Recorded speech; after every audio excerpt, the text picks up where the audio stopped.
Hai friends, kembali lagi dengan aku, Vicky, dan kita ada di Gunung Kidul Story. Nah, hari ini aku ada di Gedung Kandang yang ada di Ngelanggeran. Kalau kita ngomongin tentang Gunung Kidul nih, pasti kita tahu banyak sekali wisata yang ada di Gunung Kidul.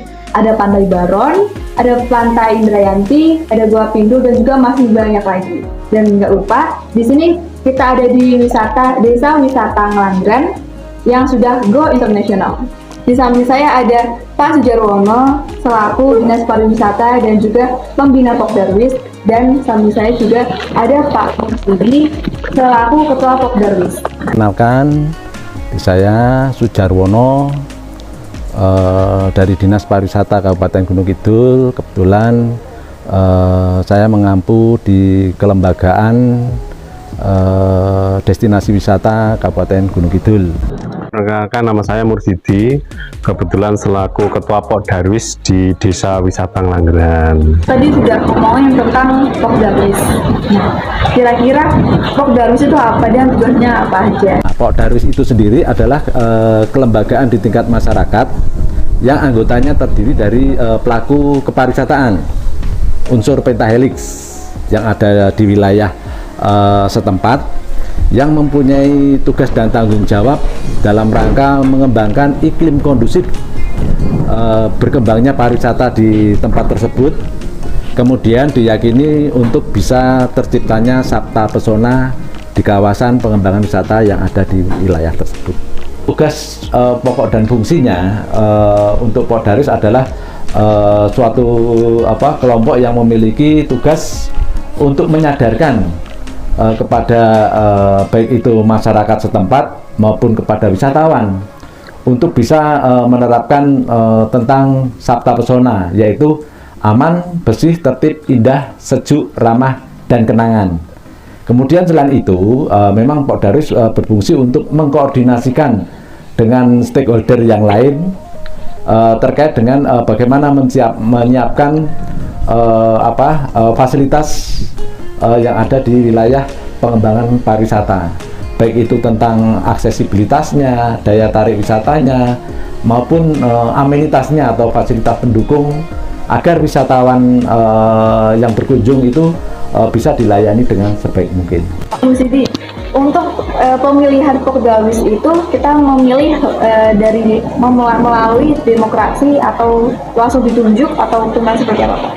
Ya, kalau kaitannya dengan Pokdarwis atau pemilihan pengurus Pokdarwis, termasuk ketua dan sekretaris bendahara dan perwakilan dari seksi, itu kami berdasarkan kesepakatan musyawarah, Mbak. Jadi kalau bicara pemilihan kelompok, khususnya kelompok sadar wisata, pengurus kelompok sadar wisata khususnya di Ngelanggeran, kami masih terus tetap mengedepankan yang namanya musyawarah mufakat. Itu yang kami lakukan, sehingga di dalam periode, baik itu periode pertama, periode kedua, kemudian periode selanjutnya itu ya untuk pemilihan pengurus Pokdarwis itu berdasarkan kesepakatan musyawarah bersama. Yang jelas mereka yang siap menjadi pengurus ataupun di Pokdarwis kelompok sadar wisata, mereka harus mempunyai komitmen dan konsisten untuk melaksanakan apa yang tadi disampaikan Pak Jowo kaitannya dengan unsur sabta pesonanya, kemudian komitmen untuk terus berupaya agar kegiatan pariwisata di wilayah kita ataupun khususnya di Ngelanggeran ini tetap terus bisa berjalan dengan baik, kemudian bisa bersinergi dengan semua pihak. Itu yang menjadi yang terutama itu, Mbak. Sehingga tidak ada syarat-syarat dalam arti harus mempunyai gelar apa, itu tidak ada. Kira wisata yang ada di mana? Kalau bicara pariwisata di Ngelanggeran itu berbagai macam, Mbak, karena kami ada yang namanya wisata alam. Wisata alam itu ada Gunung Api Purba Ngelanggeran, ada Embung Ngelanggeran, kawasan agrowisata, kemudian ada yang namanya Kampung Pitu. Di sana adalah aktivitas kegiatan masyarakat yang masih melestarikan adatnya. Kemudian juga di kawasan glamping Gedung Kandang yang saat ini kita tempati ini, itu potensi-potensi alamnya. Tetapi di sisi lain, karena kami mengemas yang namanya desa wisata, kami ya mengidentifikasi potensi-potensi yang ada di desa, tidak hanya potensi alam tetapi potensi adat budaya, kearifan lokal, aktivitas kegiatan masyarakat sehari-hari yang itu ada nilai edukasinya, itu kita jadikan daya tarik wisata, punya wisata edukasi, sehingga wisatawan yang datang ataupun melakukan aktivitas kegiatan yang ada di desa kami, mereka bisa membelanjakan uangnya di desa kami, sehingga masyarakat desa yang di situ ada Pok Darwis, di situ ada aktivitas kegiatan pariwisata desa wisata, mereka akan mendapatkan nilai tambah dari pekerjaan pokoknya masyarakat desa, ya sebagai petani, sebagai berternak, berladang, tetapi mereka akan mendapatkan nilai tambah dari sektor pariwisata. Kemudian untuk semua wisata yang ada di Gunung Kidul, Pak, kira-kira ada berapa sih jumlahnya? Untuk destinasi wisata yang ada di Gunung Kidul itu bisa terbagi beberapa kawasan strategis pariwisata atau KSP, di mana di Gunung Kidul itu ada 6 KSP, kawasan strategis pariwisata.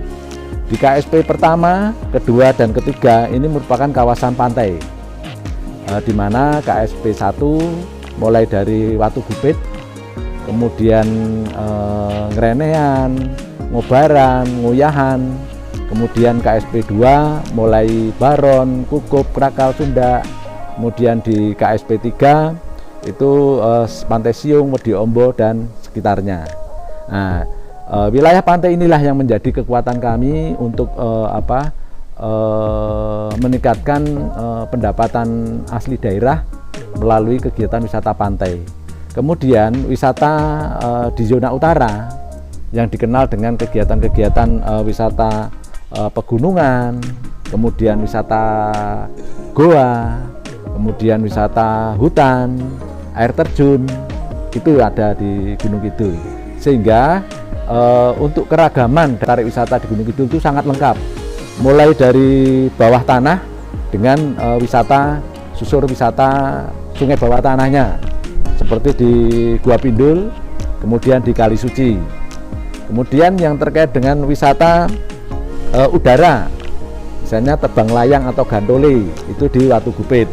Kemudian di Pilangrejo, tepatnya di Embung Sriten, itu untuk kegiatan gantole ataupun terbang layang. Kemudian wisata hutan, hampir di setiap desa wisata memiliki kawasan wilayah hutan yang bisa dikembangkan menjadi jalur trekking di wilayah kehutanan, seperti itu. Kemudian untuk wisata yang paling direkomendasikan buat friends-friends semua agar bisa mampir ke Gunung Kidul itu apa, Pak? Kami mendorong wisatawan yang berkunjung ke Gunung Kidul karena cukup banyak ragamnya. Silahkan dieksplor semua potensi, tetapi kami merekomendasikan di mana di Gunung Kidul itu ada lebih dari 16-17 pantai yang sudah dibuka untuk wisatawan. Kemudian ada wilayah tadi yang kami sebutkan, wisata goa, kemudian wisata desa wisata khususnya. Ini kami dorong agar ada 41 desa wisata yang ada di Gunung Kidul yang kami rekomendasikan untuk bisa dikunjungi teman-teman wisatawan melalui kegiatan-kegiatan pemaketan yang sudah dilakukan oleh pengelola desa wisata. Sehingga Ngelanggeran ini masuk di dalam situs geologi yang sudah diakui oleh UNESCO, bahwa kawasan Ngelanggeran yang batu bertanah ini ternyata